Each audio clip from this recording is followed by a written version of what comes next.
Hi, folks. Welcome to the Ivy Boys podcast presented by Rebecca Lewis of Coldwell Banker Gundecker. I'm your host, Chipper Lewis. And as always, I'm joined by my co-host, Joel Fry. Joel, how's it going, buddy? It's going okay. Could be going a lot better. When you're down three games in the NL Central, things can always look a little bit better. But you know what? There is still a chance. Like you're saying, hashtag just believe, Chipper. And until the Cubs are mathematically eliminated, you got to do just that. You got to just believe. All you got to do is just believe. It's simple as that. And I that's what I'm going to live by for the rest of the year. I've decided this. You're going to have to. I know. I've made it. I'm going to get this thing trending. I'm just saying. I'm probably not, but that's okay. As long as some people do keep believing. Just keep believing. So we are here. Like you said, the Cubs are 3 games back of the St. Louis Cardinals for the National League Central Division. But they are in the second wild card. Okay, before we tackle the horrible weekend that was against the Brewers, with the exception of Friday's game, I want to get your take on something really quick. There's no timer. Really quick take. Ready? Division would be amazing. Are you comfortable? Are you good with the wild card game? No, I'm not comfortable with the wild card. You're playing the Nationals on the road. They have enough of a lead over the Cubs. They can probably work it out so that in the wild card game, you'll have to go against Max Scherzer. And even though I feel good about the Cubs' prospects I don't feel great about the prospects, but I don't hate the idea of having Yu Darvish in a game against Max Scherzer on the road. Even then, man, you're talking about a winner-take-all game in a window where the Cubs are supposed to be winning division championships. Right. I don't feel good about that at all, and I'm not even positive that Darvish would be the guy that would go in that game, because there's a possibility you're going to be fighting for that second wild card spot all the way to the final game or final weekend of the season. You might not be able to hold a guy back if you're trying to get that spot. So, no, I don't feel good about it at all. Even if you're not fighting for the second wild card, you're going to be fighting for the division in the last 10 games, because 7 of the last 10 games against the Cardinals. Right. 4 at Wrigley and then 3 in St. Louis. The last 3 in St. Louis. So most likely you're going into that last week, those last 3 games here in St. Louis, and you're fighting for it, because I'm going to lose that bet, by the way. I've decided this. I've accepted I'm going to lose bet. The Cardinals are... I understand. The Cardinals are not going to be losing a lot of ball games coming up. It just doesn't seem like they have Giants tonight. It's bizarre to see how well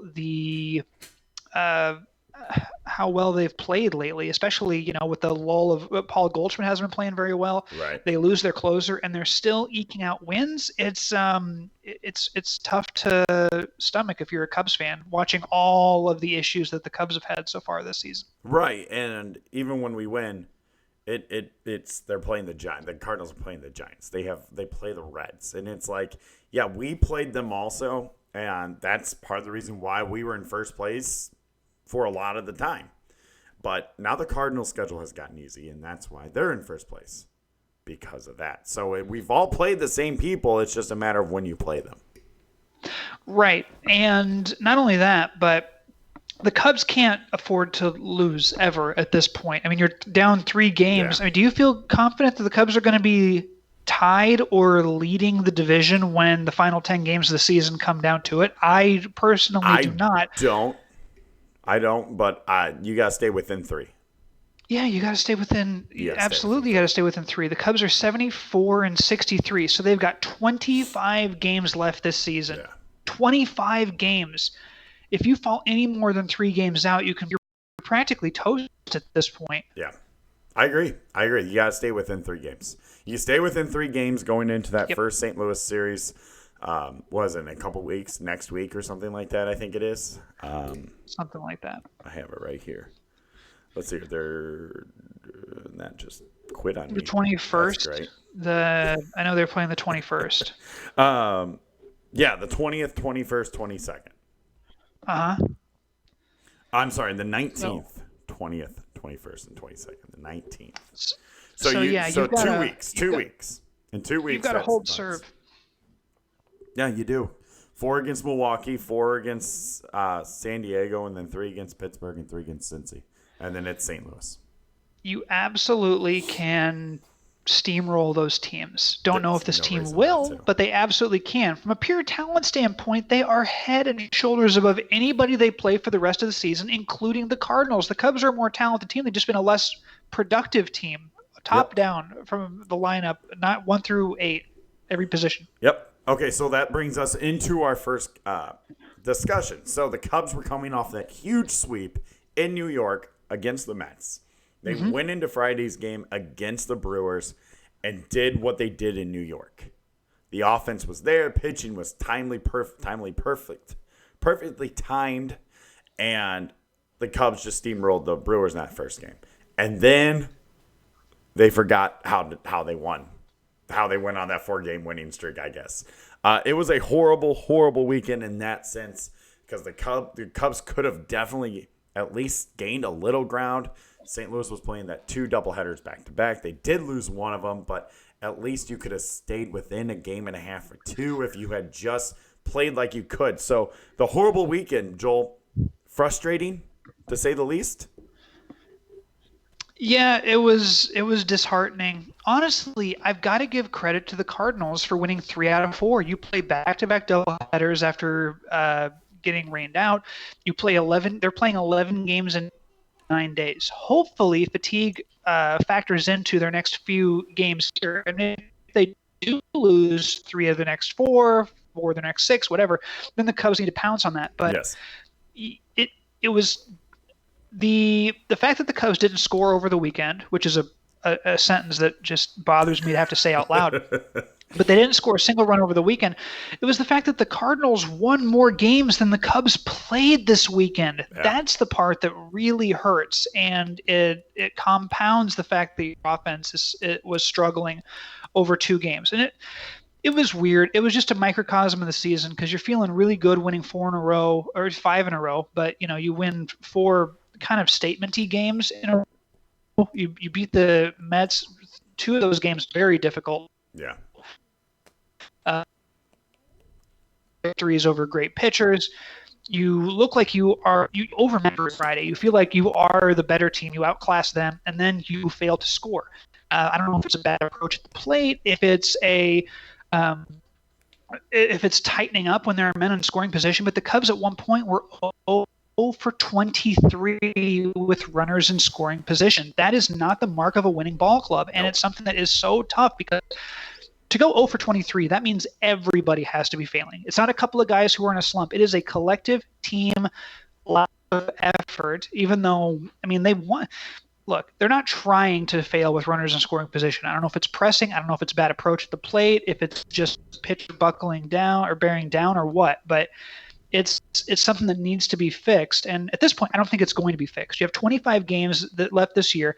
You have a 137-game sample size that says the Cubs are a bad team with runners on second or third base. It's not going to get better at this point. You hope to maybe get lucky once or twice, maybe run into a ball and hit a 3-run homer to help you win a couple of games. But the Cubs are not reliable in those runners in scoring position situations at this point. You mean lucky, like hit a ball down the first base line, it hits the bag, and you have a bases clearing triple? Yeah, that kind of lucky. With a guy who is not even close to your fastest runner on the team. 7th career triple for Schwarber. Yeah. Yeah, and he has a couple of triples this season. I have to look it up, but Schwarber, by the way, I put out some numbers on Schwarber. He has been fantastic in the second half of the season. Guy has a 933 OPS. If he was performing at this rate over 162 games, what he's done in the second half, you're talking about a guy who would have 49 home runs and would be hitting a homer in 10% of his at-bats. That is a great player, and it's what the Cubs thought they were getting when they brought this guy up back in 2015. The way he's playing since the All-Star game is the way I would like to see Kyle Schwarber play for the next 10 years as a member of the Chicago Cubs. Well, it's not going to happen in April. He doesn't play well in April. It's May. He doesn't play very well in May. That's right. Yeah, that won't happen. But that's right. That's where okay, so we still have time left in this segment. Let's shift to Schwarber really quick because I do want to talk about that. 25 games left. Do you think he gets to 40? No, I think he ends up with 37. Okay. Um, 230 average, 47 home runs. On base 37. percentage, of course, is going to be up there because of the home runs. Are you okay with next season coming back with Castellanos, Hayward, and Schwarber as your outfield? Yeah, I am okay with it because you know what? I mean, Schwarber is very much Adam Dunn, and I think you can win with Adam Dunn out in your outfield. Through age 25, this season is going to throw this out of the water, but through age 25, here are some of the guys who Schwarber is compared to. These 325, I'm kind of cherry picking here, but here are some of the top 5 names. His number 2, second most likely hitter through age 25 is Dave Kingman. Okay. I'll take Dave Kingman Okay. in left field. All right. I don't hate I mean, that. if Schwarber hits 230 with 40 home runs next year and has an OPS of around 840, I'm cool with it. I think you'd have a hard time for what you're going to pay him. You'd have a hard time duplicating those numbers for less money. Yeah, I agree. I agree. And I love the comparison of Adam Dunn. You said that you can win with Adam Dunn in your outfield, except don't tell that to Adam Dunn because he never made the playoffs in his career. Never won. He It's a never little bit appeared in the no, playoffs. yeah, but he was relied upon to be the one of the better sluggers on his team every single Absolutely. time that if he's a piece. I mean, who did he play for? He played for the Reds for a while back Yep. when they were garbage. Um, Washington, the White Sox after they'd hit their peak. So yeah, I understand that Adam Dunn isn't a guy who you build around, but you can win with him, and you know that you can win with Kyle Schwarber. Yeah. So that's one thing that we don't have to worry about. This Right. version of Kyle Schwarber, I mean, he's never not made the playoffs in his major league career. Yeah. That goes for a lot of these guys. There's a good chunk of guys on this team that has always made the playoffs, and a Yeah, good and this chunk year Schwarber. Oh, go ahead. and a good chunk of these guys who've only had Joe Madden as their manager. That'll change. I think so too. If they don't get past the wild card, that's changed. It'll change. I agree. No, but yeah, Schwarber is having the best season of his career, and anybody who thought he was going to be like a 300 hitter, No. he's only 26. You never know. As a 27, 28, 29-year-old, he might get to 270, 280 or whatever. But the guy hit 246 his rookie year. He had an 842 OPS. He was about what he is right now, maybe just a touch better when you look at like his rookie year. He hit 16 home runs in 69 games. Now he has 32 homers in 132 games. So he has twice as many homers in about twice as many games. He is doing what he projected to do when he was a rookie. He just doesn't have as high a batting average or honestly as high an on base percentage. He isn't walking as much as he did last season. He's walking about as much as he did 2 years ago. So that's down a little, but this is what you got, man, with Kyle Schwarber, and I'm good with it. He is a bopper. He does a lot of damage, and again, in the second half of this year, he would project out for 49 home runs. If he ends up being a 40 homer guy, even a 45 homer guy at the upper echelon of his probability, I take it. I personally, as a Cubs, take it. Okay. Yeah, I mean, I'm right there with you. I don't hate the idea of Castellanos, Hayward, and Schwarber in the outfield next year. If this is the Kyle Schwarber we're going to get, and the Jason Hayward we're going to get, and the idea that this is the Nick Castellanos we're going to get also. If this is, I was going to say that's the thing that probably is the biggest question mark. Is this the Nick Castellanos we're going to get? He's in a contract year. He is a Scott Boras client. That doesn't mean that he's magically hitting 350 just because of that. Right. But I mean, I would be shocked if he hit anywhere near this well for this long of a period next season. Right, which then you have to come to the fact that you need Rizzo, Bryant, and Baez to be the guys they need to be the core, to be your main guys with those guys in the lineup they're going to hit, but they're not going to be massive superstars. Yeah, you going to pay all these dudes next year? It's going to be tough. Yeah, we'll see how it works out. This is the Ivy Boys podcast presented by Rebecca Lewis of Coldwell Banker Gundecker, 314-369-9680. So something that will make us forget about this horrible weekend, Joel, is tonight's game that we are taking you straight up to tonight's game. So stay with us. We'll be done before first pitch, I promise. Ben Zobrist and Wilson Contreras are back. It'll make us forget about that horrible weekend and stay focused with this game and the upcoming Milwaukee series. How excited are you for Zobrist and Contreras? I know Contreras I'm really excited for because I feel like he's been a missing piece for sure in that lineup. Caratini and Lucroy have done very, very well, kind of above expectations that I thought they would do to fill in for Contreras.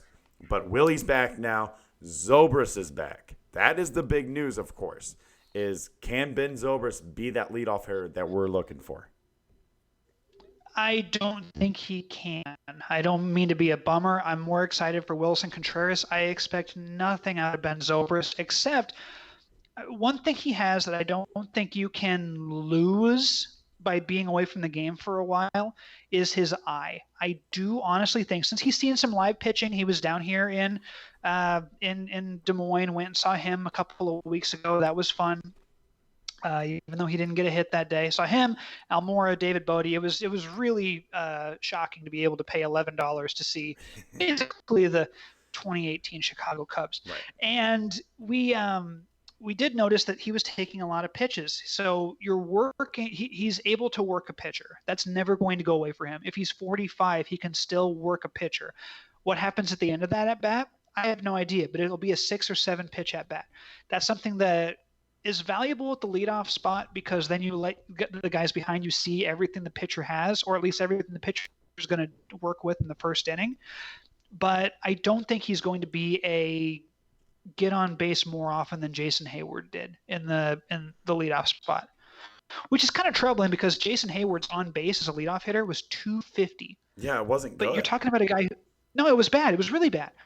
But if you think that Zobrist is going to be better, I think you're kind of lying to yourself at this point. He's going to work a count. He's going to work the pitcher, but he's not going to be a productive player. I mean, he's going to be helpful in some ways, but not productive. If he's better than 250 on base percentage for these last 25 games, I mean, that's what you want, right? I mean, you want him ahead of Castellanos, Bryant, Rizzo, Baez, Contreras because of that. Because I do believe and this is where we disagree. I do believe he can be better than the 250 on base percentage that Hayward had as the leadoff hitter. Hayward hit a massive slump when he turned into the leadoff hitter, and it's the weirdest thing. It's like you put a player there, and he's not the player he was when he's batting 7th or 6th or 8th or something like that.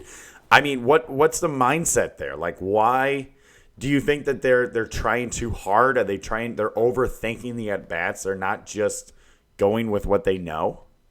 Some of it might be pitch sequencing that they see. When you're hitting 6th, you're more likely to probably see some good pitches because you have men on base more often. That'd be my first theory. But then again, when you're hitting leadoff, you are only hitting leadoff once in a game. And then after that, you've got, the pitcher is behind you or is in front of you. So right. You are probably not going to see any pitches with him on base. So I think it might just be that less likely to have men on base, probably seeing fewer strikes. And if you're expanding your zone when you're in the leadoff spot, then you are going to have some more troubles. So there are a lot of things that can go into that. There are a lot of theories. It's probably coincidental more than anything. I mean, I don't think Hayward is overall a 250 on base guy, no matter where you put him in the lineup.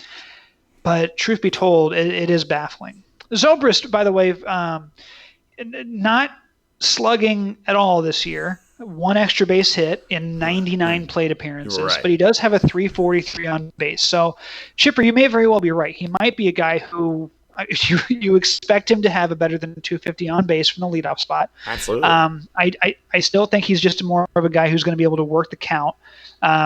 He's been bad overall this year. The only thing that has been redeeming is his on base, and he has more walks than strikeouts. So if he can do that, if he can be that kind of guy for you at the top of the lineup, even just a slappy singles guy every once in a while, while getting walks and coaxing, long at bats out of a pitcher. I guess you take that. I guess you take that. Yep. And I mean, his numbers this year are, of course, an extremely small sample size. I mean, that's something else 99 to plate remember. It's appearances, still a small 1/6 of sample the size. season. I mean, May 6th was his last game. May 6th. We were like a month into baseball. So I'm not taking his numbers this year as something to tell me who Ben Zobrist is. Now, Okay. 25 games left. Just be better than 250 on base percentage. That's all I ask. And I think then the Cubs have a chance. I really do. And that's why, as much as I'm excited for Contreras to be back, because I think it is a huge shot for this offense, not only for the offense in general, but for the offense of runners, getting runners in who are in scoring position. I think Contreras is a big part of that, and I'm excited for that. But I think it all starts with Zobrist. I really do. Okay. We'll agree to disagree there. I'm more excited for Contreras. You're more about Zobrist. I just don't think that I think Zobrist is more perception than reality as far as him being a positive impact on the lineup. And this is me not looking up the numbers at all. This is just going by the eye test and watching these games. I feel like we've had a very good stretch of our starting pitchers elevating their game and being better. And of course, Yu Darvish, we know about. Quintana is unbelievably consistent. Hendricks has looked good. He had that one horrible game where he only pitched like 2 innings, but other than that, looked masterful. Lester is a question mark right now.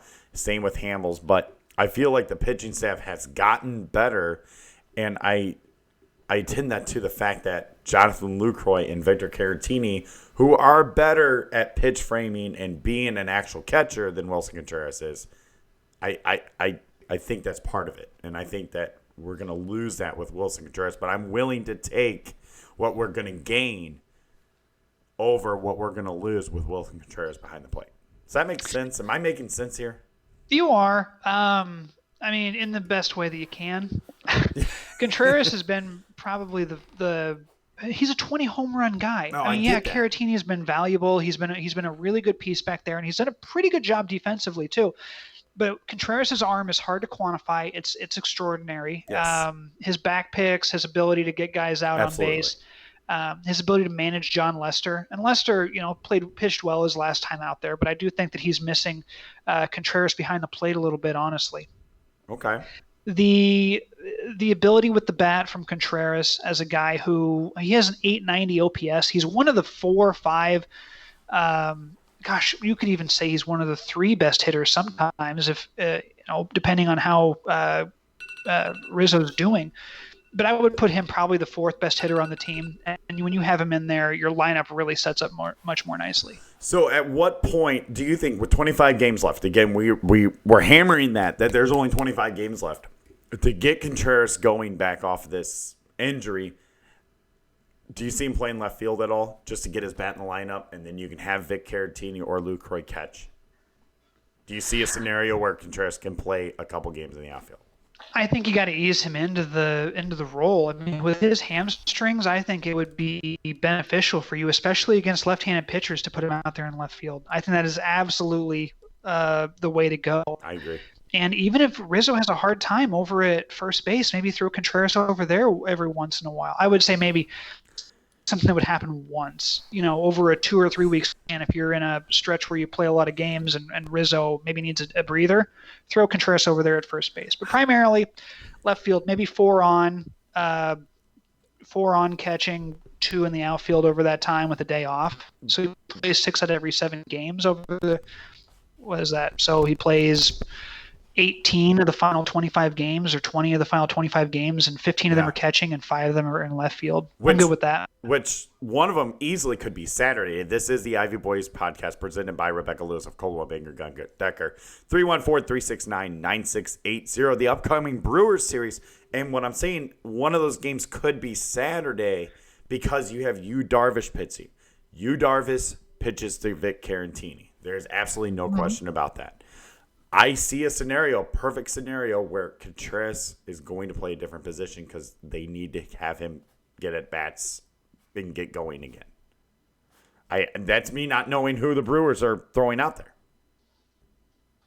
The Brewers don't either.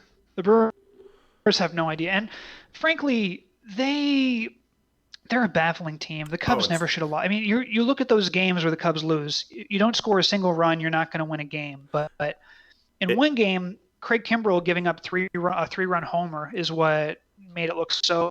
I mean, 4-0. yeah, yeah. Made that look rough. So I don't know.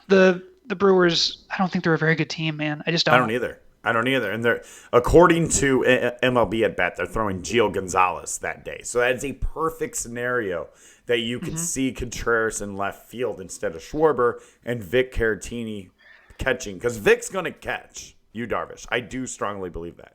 He will catch Yu Darvish Saturday. He has to. It shapes up nicely for that. It really does. That could be your very first scenario where you see Contreras starting in left field. So let's talk about that upcoming Brewers series. 4 in Milwaukee. Now, what was it, like 2 weeks ago? I would have been unbelievably worried. I would have been ready to hand the Cardinals the division because the Cubs were horrible on the road. But for whatever reason now, in the last 2 weeks, they've won 2 road series. And not only have they won it, they've kind of dominated them.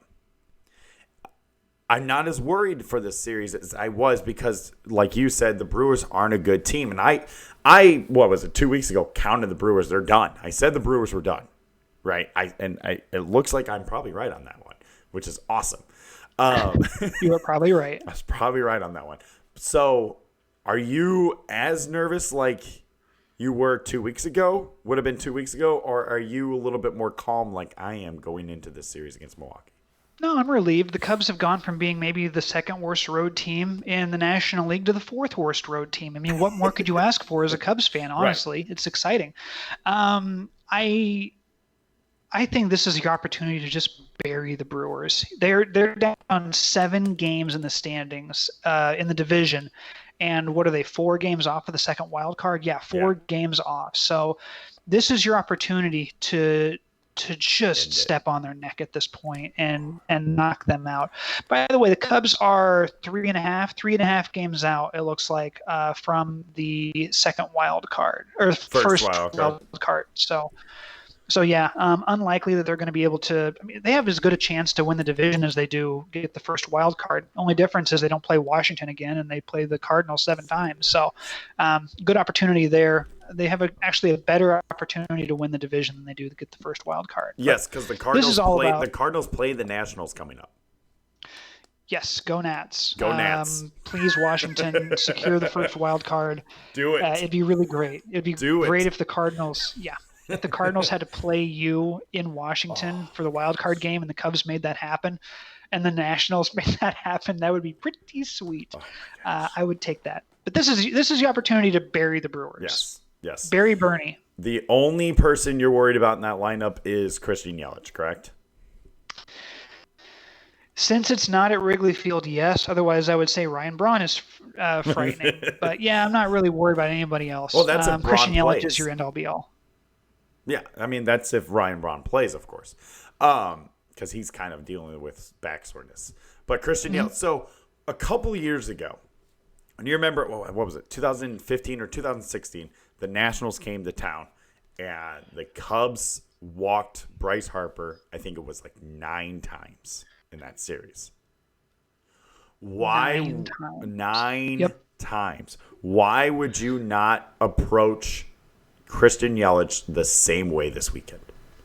Let the other Brewer players beat you. Great question, and I would say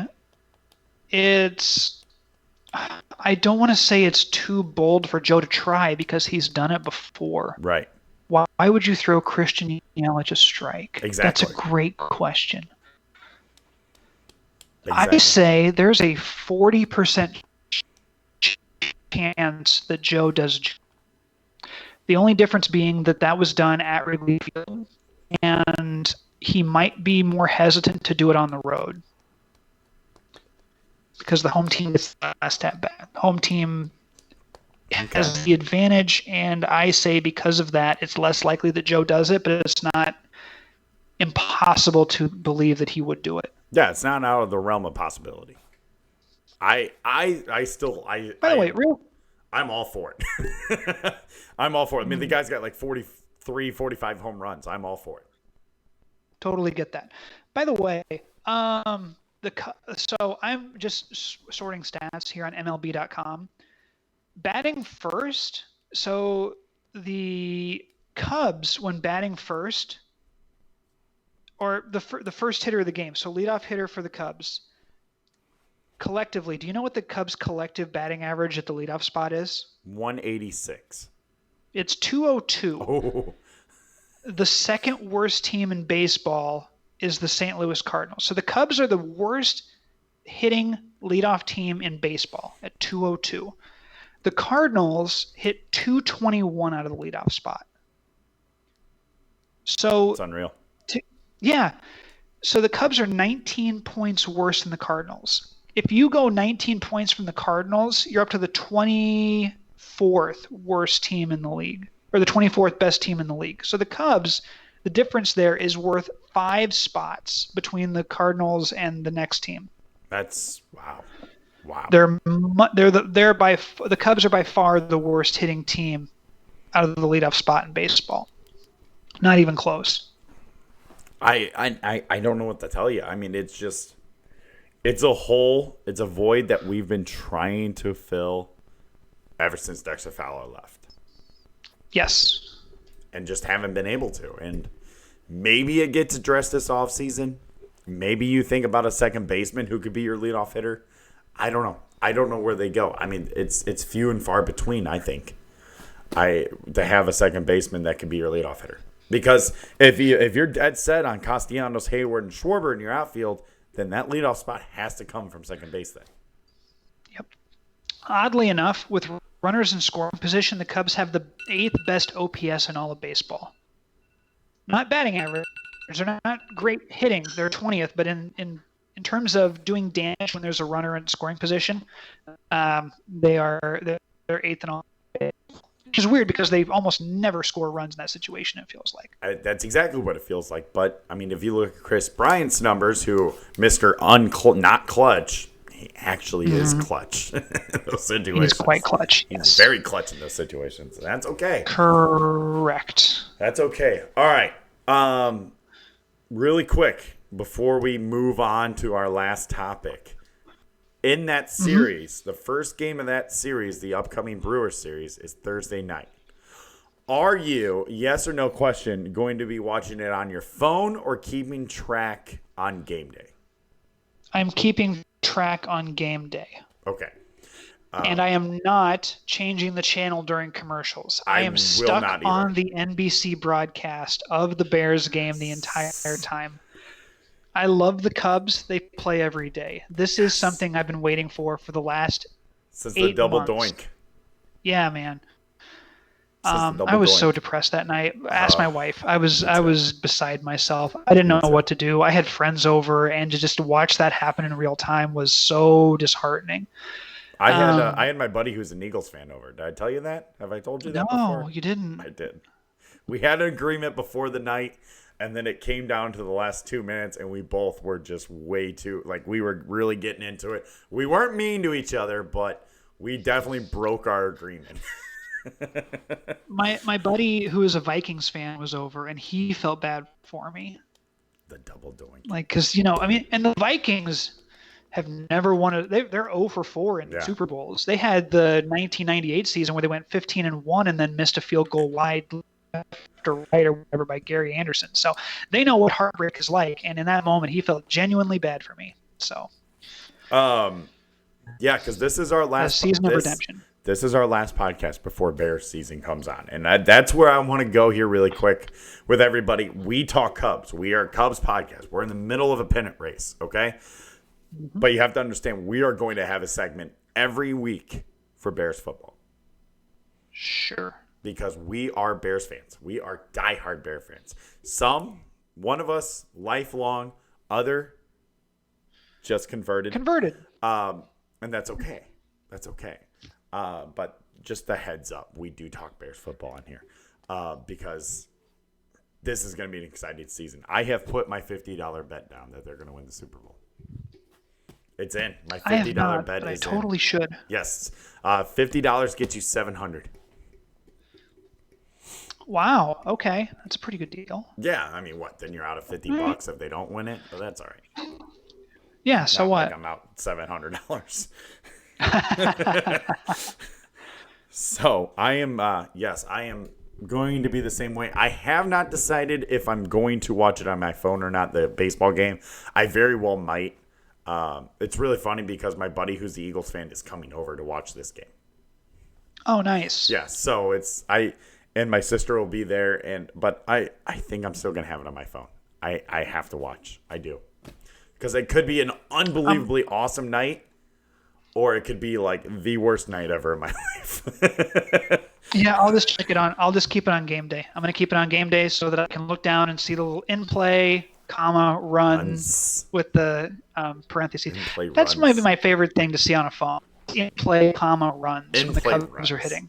That's so much fun. In play, no outs looks weird. In play, no outs. Also good. Yep. It looks weird though. Anyways, It took me a long time, real quick.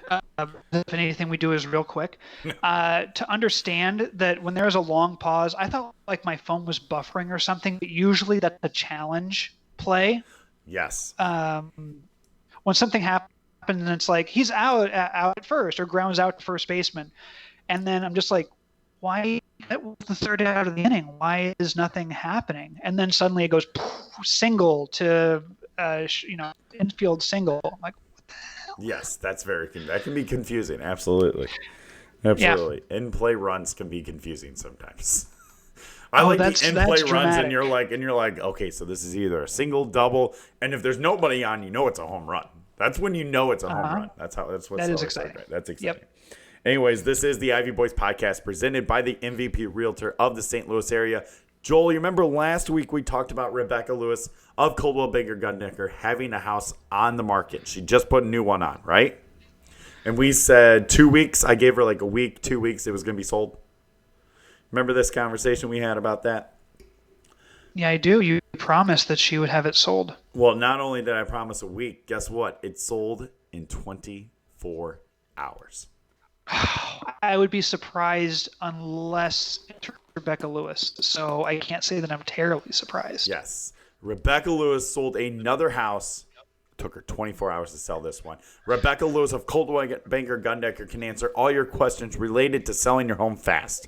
Her detailed marketing plan will outline her impressive online presence and a recommended professionals list that includes contractors, painters, home cleaning, and a home staging service that will be at the top of any buyer's must-have list. Rebecca Lewis of Coldwell Banker Gundecker can expertly consult you on your area's property values, information about housing trends, and how Coldwell Banker Gundecker can get your home sold fast. Rebecca Lewis is a no-nonsense realtor. She, no nonsense at all coming from her. She will tell you how it is. If you don't like it, I don't know what to tell you, but her track record should make you listen to her. That's all I can say. Because your house can be sold in 24 hours, just like the most recent one of Rebecca Lewis. So contact Rebecca Lewis at 314-369-9680 or RebeccaSellsDreams.com. All right. Last segment. Joel, we had a conversation last week. We were talking about best first baseman we have ever seen. We were talking, we named them. We came down to two. I said Albert Pujols. You said you wanted to look at the numbers because you felt like Frank Thomas very well could have been better. Correct? That's correct. That's what the crux of the conversation was, yes. Okay.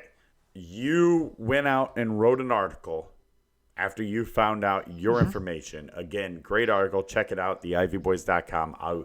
We'll retweet it tonight also after the game and stuff like that so people can relook at your article. It's a great article. Joel, what was your findings? My findings. So here, back up real quick. We didn't say best first baseman. We actually took it a little further and said, well, who's the best hitter we've ever seen? And you went Pujols. I did go Pujols. I will always go Pujols. Yep. And I felt that during his prime, because we were talking about prime, who had the best prime? And I felt that Frank Thomas was a little underappreciated during his time, and especially during his peak. He won MVP in 93 and 94. He was a triple crown threat every season from 92 to 97, roughly. And I felt that his best 11 years, which ended up what it was being 11 years, his best 11 was as good, if not better, than Pujols' best 11.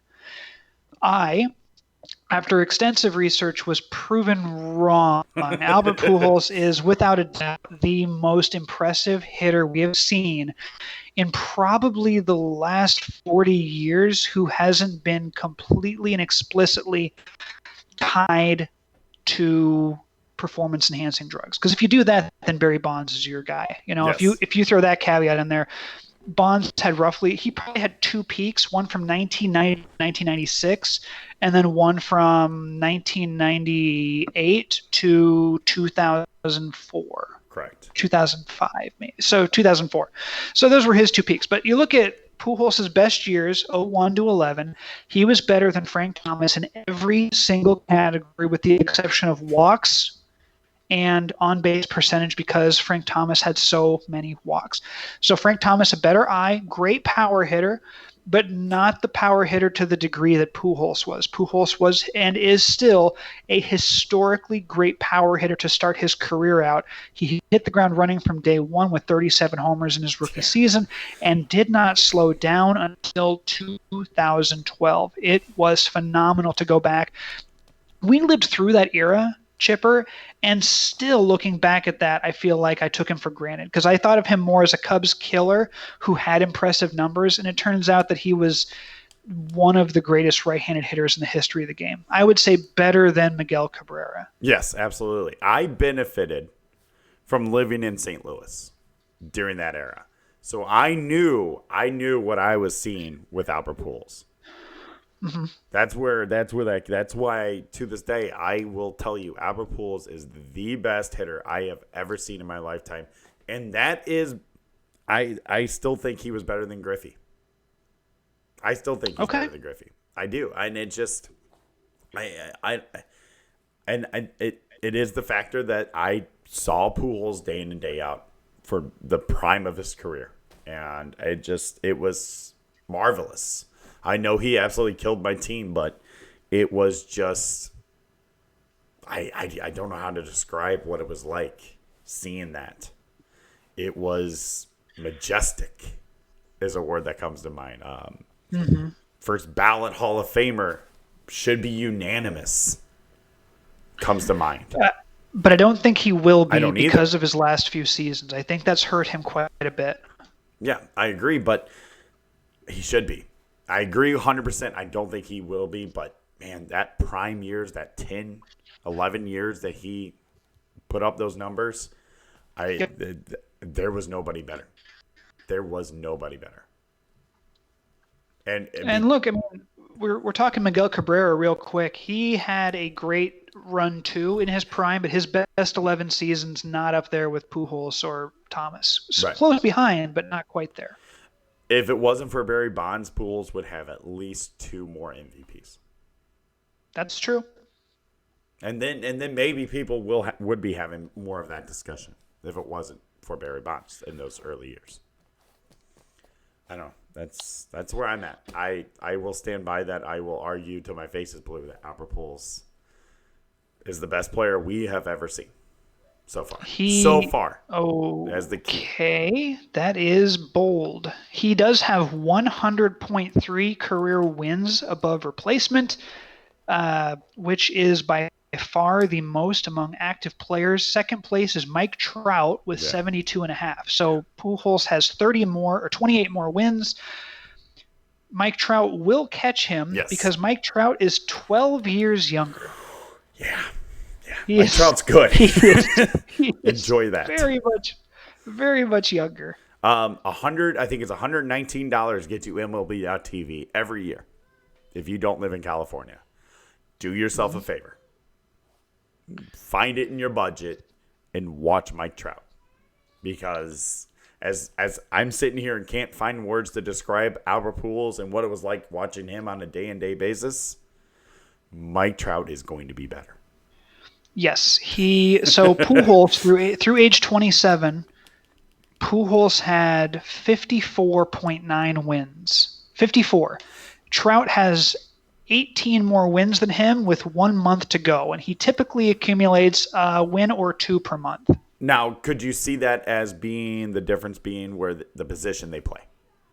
Yeah, definitely That's the the position where they difference. I mean, play that's makes a huge difference there. Yeah, you can probably maybe almost cut that in half.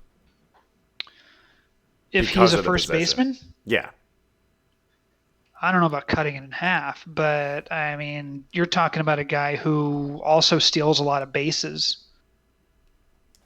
I mean, that, yeah, okay. All right. All right, I'll give you that. Okay, cut it into a third. Okay, yeah. So cut it by a third. I guess I'll grant you that. So that Okay. would put him right around where Pujols is. Yeah. Yeah. But still, I think Mike Trout will be better if he stays the course where he is now. So that's where we are. It was a great discussion to talk about those two first basemen, not only two Hall of Famers. I mean, let's just go ahead and stamp that now for Pujols. Let's just Can we just go ahead and start calling him a Hall of Famer? I'm okay with this. Discussing these two great players, these two Hall of Famers, it's always a fun argument, and I love doing it. I love talking about past players, especially players that we saw play. Yep. Anthony Rizzo, by the way, no slouch. He has 32 and a half career wins. He is not on a Hall of Fame track, but he's a very, very good player. His JAWS score, so an average Hall of Famer would have 67 wins in there. Oh, no, 43 during their peak, and Rizzo has 31. So he's about 75% of a Hall of Famer, which is really good. Very, very good player. Oh, that's great.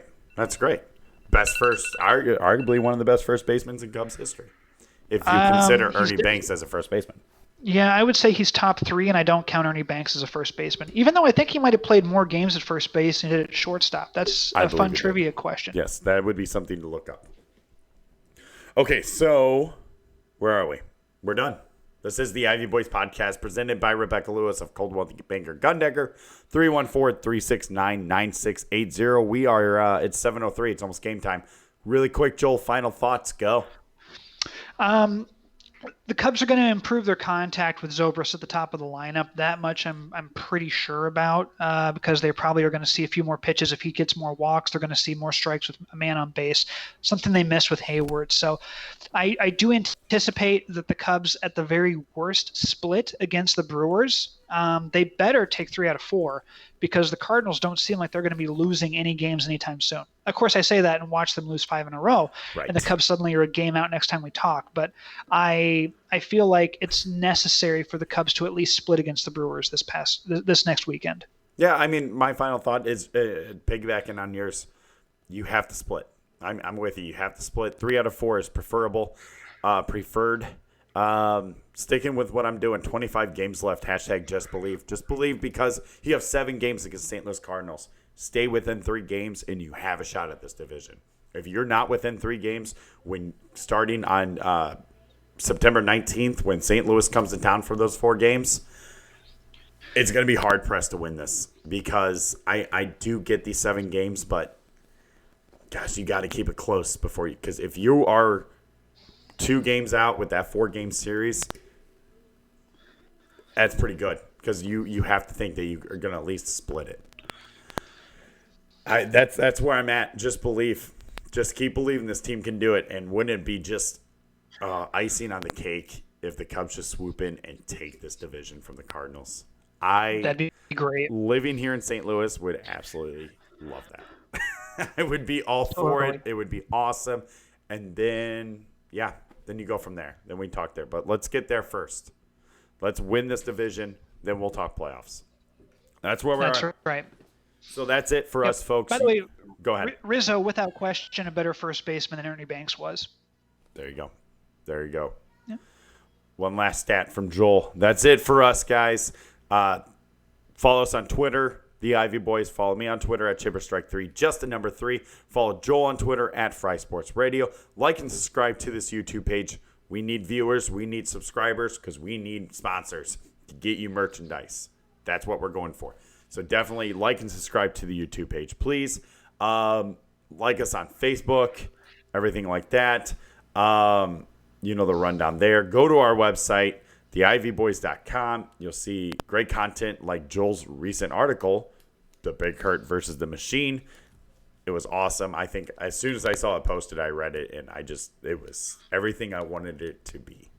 It was awesome. Of course, because it proved you right. Exactly. So definitely check that out. You know the routine here. Go to the bottom of the page. You not only see Rebecca Lewis of Coldwell Baker Gundecker's recent picture there of her sold house, but you see Bob Rufus' name. Click it. It takes you to bobdoeswork.com. If you want your website to look like ours, if you want logos, anything you need done, Bob Rufo of bobdoeswork.com can get you what you need. So definitely check that out. He does amazing work. You know the spiel here. Anyways, folks, that is it for us. We appreciate the support. Go check out the game. Watch the game. Thanks so much for listening. Like and subscribe to the YouTube page, guys. We are out. Thanks so much for the support. We will see you next episode.